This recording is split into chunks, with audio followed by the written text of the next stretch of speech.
recording.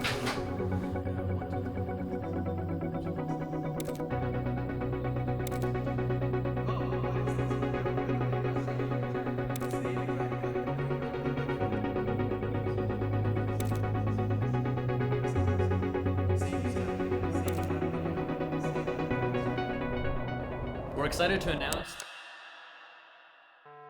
When we were pivoting from our first startup to our second startup, Eden, we landed on this idea of video search, because if you rewind a year ago, video search was very novel back then. But then the reality became a lot more complicated, where we weren't able to ship on that product. The product that we wanted to build didn't actually align with the startup's main audience. And so over time, the paths kind of diverged. So then we decided, hey, let's just go to SF together and then see if we can get our previous startup, Eden, to a point where we can hand it off to Dan and then have him run that completely on his own. And then also get this idea off the ground. Like, we had this impossible goal of going to SF and within like 4 or 5 weeks getting funding for our new idea. So over the past 2 months, we went to SF and then we kind of started building our new thing together as a group of 3.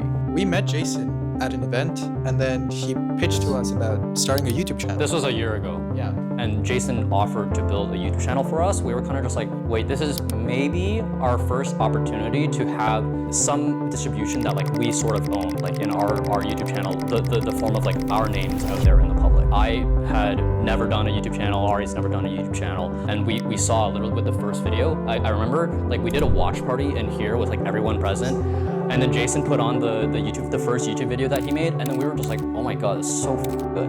Yeah. This is so good. Without Jason, we wouldn't have an audience at all. I've been making YouTube videos for like 10 years now. When I started making YouTube videos, I was watching this guy named Casey Neistat, might have heard of him. He always preached never deleting any of your footage, and he just had like these stacks and stacks of hard drives in his office. I still can picture them like on the wall behind his monitor. And because of that, he could always just tell these old stories. Like, he would pull up footage from like something 20 years ago and be able to spin up a vlog in the moment about something in the past. And I just thought that was like a really cool and interesting way of storytelling that you didn't really see on YouTube at the time. For some reason, just turned that switch on in my brain and was like, I'm never gonna delete any footage. So from then on, I've basically been collecting like terabytes of footage, documenting my entire life. But now it's like taking up 15 terabytes in this really slow hard drive, and accessing it is incredibly hard. So I actually don't find myself going back, grabbing that footage anymore, which kind of leads us into building space. Like, it solves such a big problem for me.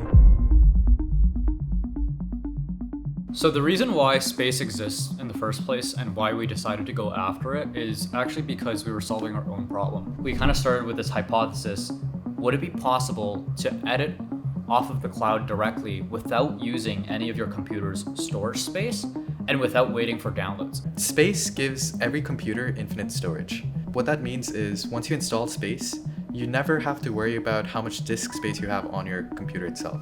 Why has anyone else thought of this? There's a couple reasons of why haven't other people done this yet. One of the big ones is like internet speeds. Previously, just internet speeds were like so slow that it didn't make sense to do this. Today, we've come to a point where like the drives that Jason has in his home, the 16 terabytes, those hard disks are slower, orders of magnitude slower than the Wi-Fi that I have here. With Space, you never have to worry about these uploads and downloads. You just drag the file into Premiere. It doesn't need to download it to your device. It just streams everything. So you can just start editing immediately. And then if I open up Premiere, so none of this is taking up any disk storage. Even the Premiere project itself can live on Space as well. So I'm just gonna put this onto here. I'm just gonna drag this video into the timeline, and it's there. Wow. This video is from the cloud. It doesn't exist on your computer. There. 0 bytes on disk. 0 bytes on disk. I could imagine a world where like your computers have like maybe 256 gigs of memory, right? Of disk storage. And that's it. You could edit like 10 terabytes and it doesn't matter. You don't need that space on your computer. It's just all in the cloud. Like, I think after we started to get a better hang of what we were doing in San Francisco, I think we realized that there's this very powerful idea on Twitter built around just like FOMO. And that's actually basically how every company raises like a pre-seed or seed round, probably even like beyond Series A as well. It's all hype and FOMO. How much can you make an investor feel like they're about to miss out on a huge deal? Yeah. So we started tapping into that. Ari started shipping like really cool features, and basically every single feature he shipped, that same day I would sit down at night, film a demo video, throw it on Twitter, and we would see what people would say about it. Once we started seeing how the San Francisco fundraising game worked, we started realizing that we should be doing this ourselves as well. Yeah, like we should be completely exhausting our network. The first 2 weeks, we were kind of just like floundering around. We talked to some VCs. Clearly, things weren't working out. I think we made a little bit of a fool of ourselves. I distinctly remember towards the end, they asked us like, so are you guys fundraising? And then I literally said, as of now we are, I guess. And then they asked how much, and then I was like maybe 3 to 5 million.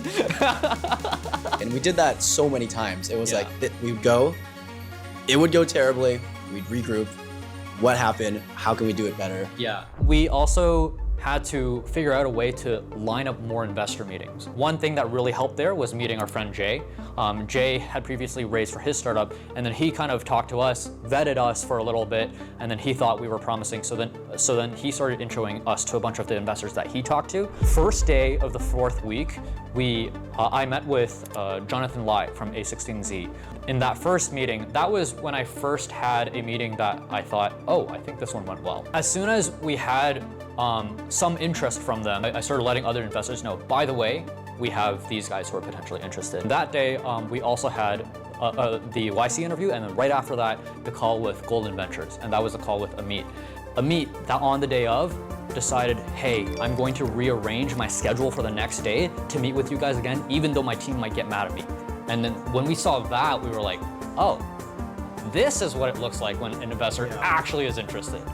As opposed to telling you, we'll like circle back like next week. Yeah. By this point, I've already practiced the pitch so many times. Like I've seen the common objections. We had answers prepared for like, why now? How big is the market? What's the go-to-market strategy? All these questions. We hop on the call, do a little bit more negotiation, and then after some back and forth, Amit finally settles on a specific number, and we decide, let's do it. And we shake virtually on the Zoom link. And that night we were just, man, it was like a huge weight was lifted off our shoulders because we had 1 week left in SF. That was what kickstarted all the real momentum. This was also the week where we had our Y Combinator interview. I think the interview was scheduled on a Tuesday and it was Monday. And I was thinking, okay, who do I know that's gone through Y Combinator in the past? That would be good to talk to, just ask them, what's the interview process like? What should we say? What was your experience? And then I remembered I had a friend, Neil, who is like a founder himself. He went through YC way back, and I just decided I'd shoot this guy a text. He responded immediately and was like, I'll hop on a call with you right now and we can talk about everything. I was like, oh, that's kind of unexpected. But we ended up chatting for like an entire hour. I kind of ran him through what we were building. Right now we're headed to the Super Whisper office. Super Whisper, they're a high-growth startup based in Toronto. They're very, very successful. They have like users in OpenAI, lots of the big companies. The CEO is one of our angel investors, Neil. So he's inviting us to go to his office to help us out with some macOS stuff, but also we would love to onboard their team, onto the app. Neil is also the friend that introduced us to our first investor. Yeah. Still don't really know why he helped us out so much. Like he put in. I think you're just a likable guy. No, I think.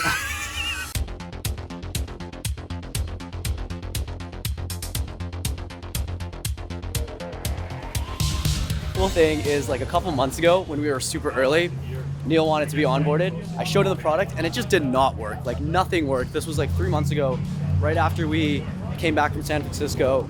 Since then, Ari has done like an entire rebuild of the app, so everything actually works now. But since then, we haven't actually shown Neil what this all looks like. So we're gonna properly give him like the real chef's kiss onboarding today.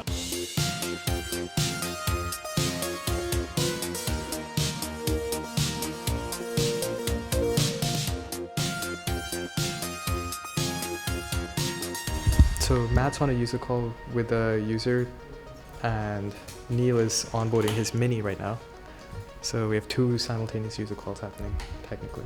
Typically in a call, you can really only onboard like a user once.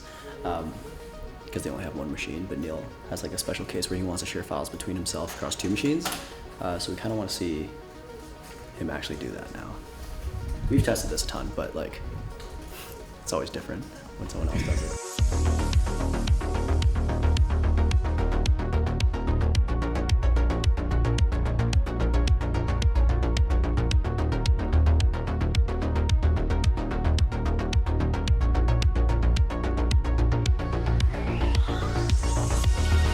That wasn't as ideal as I would have liked. One thing that we're suspecting is that like doing a shit ton of uploads while being on the call, his network is being throttled by the video call itself. So I want to see how the app performs after he's off the call, but we'll try to make it work for him.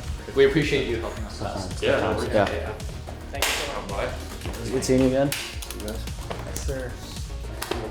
We onboarded Neil twice there because he wanted to sync across 2 machines. His first machine, his regular MacBook, is on the latest version of Mac OS, which is what we tested on. But his Mac Mini was on like the developer version, Mac OS 27. That's not even out yet, but obviously it rolls out quicker for developers. We haven't really tested there. Got a ton of good feedback. I guess now it's just now we gotta basically just bump everything.